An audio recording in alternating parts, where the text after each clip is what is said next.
राधे राधे, जय Shri Krishna. Wheel of Fortune, किस्मत का पहिया, इसे कोई देख नहीं सकता है, लेकिन ये होता जरूर है। लेकिन ये जो पहिया होता है वो हमारे कर्मों की सुई पे चलता है। कर्मों की सुई का कहने का अर्थ ये है कि जो तुम कर्म करते जा रहे हो इस साइकिल में जो तुम्हें ईश्वर ने दी है, तो वो जो कर्म है वो जब जीरो पर पहुंच जाता है तब वो जो व्हील ऑफ फॉर्च्यून है अपना खेल दिखाता है। जो किस्मत का पहिया है वो अपना खेल दिखाता है।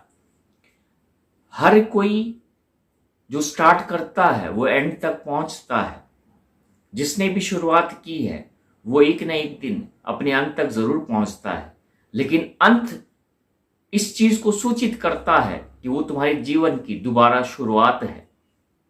और यही होने वाला है, यही इस सृष्टि के लिए, इस धरा के लिए, इस दुनिया के लिए, हम सब के लिए प्रकृति निर्माण करने वाली है। वो जो परमपिता परमेश्वर है वो निर्माण करने वाला है। मैं आपको बड़े यकीन से ये कहना चाहता हूं कि आप चाहे जिस एज ग्रुप में होंगे, आप चाहे मेल होंगे या फीमेल होंगे, आपने अपने जीवन में जो भी किया है, जैसा भी किया है, अब वो जो साइकिल है वो कंप्लीट हो चुकी है। और ये जो साइकिल थी वो एक यूनिवर्सल साइकिल थी हम सब लोगों के लिए, क्योंकि अब जो टाइम है, जो कर्म है, वो अब हमारे हाथ में नहीं रहेगा। जो टाइम है, जो कर्म है, वो अब हमारे हाथ में नहीं रहेगा, बल्कि उस परम पिता परमेश्वर के हाथ में रहेगा जो इस सारी सृष्टि को चलाता है। जब महाभारत का युद्ध का अंत हुआ तो सबने कहा कि इस युद्ध को मैंने जिताया है, मैंने जिताया है। और सब लोग फिर श्री कृष्ण के पास गए और श्री कृष्ण से पूछने लगे कि हम सब में से कौन सबसे शक्तिशाली योद्धा है जिसके कारण हम इस कुरुक्षेत्र में विजयी ही बने। तो श्री कृष्ण ने कहा, देखो मैं तो आप सबके साथ ही था, तो मैं कैसे जान सकता हूं कि आप में से श्रेष्ठ कौन है। लेकिन हाँ, एक जन है जिसने इस पूरे युद्ध को देखा है और वो हम सबको बता सकता है कि हम में से सब में से श्रेष्ठ कौन है और जिसने इस युद्ध को जिताया है।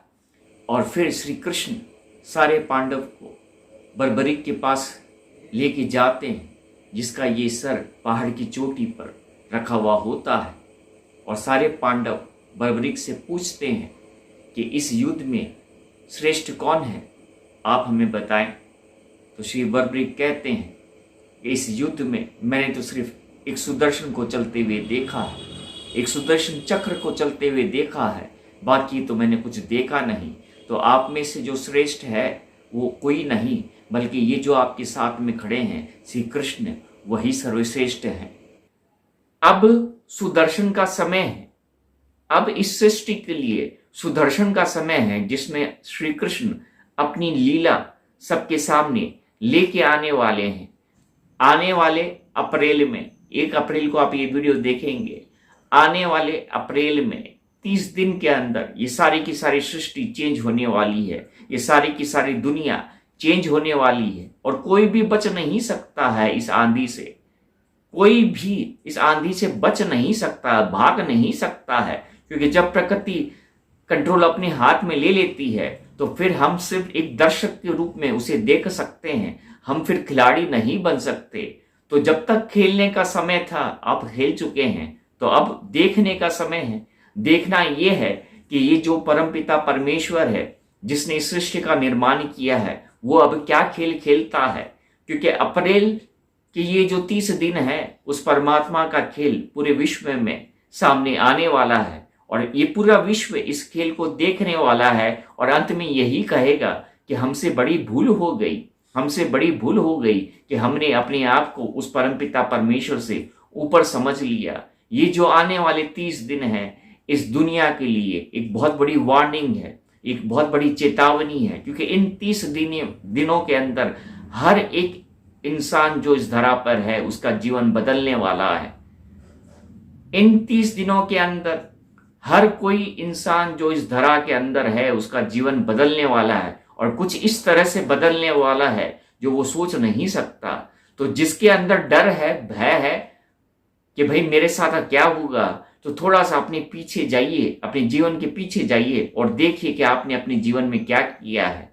डर और खौफ में वही रह सकते हैं जो कौरव हैं, और जो पांडव है उनके लिए ये नए सूर्य उदय है, ये शंखनाद है उस नए दिन का, जिस दिन का वो सदियों से इंतजार कर रहे हैं।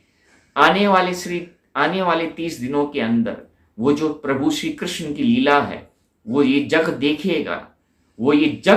देखेगा, और उसे जब हम देखेंगे, उसे जब हम जानेंगे, तो एक ही चीज कहेंगे, जय श्री कृष्ण, जय श्री कृष्ण।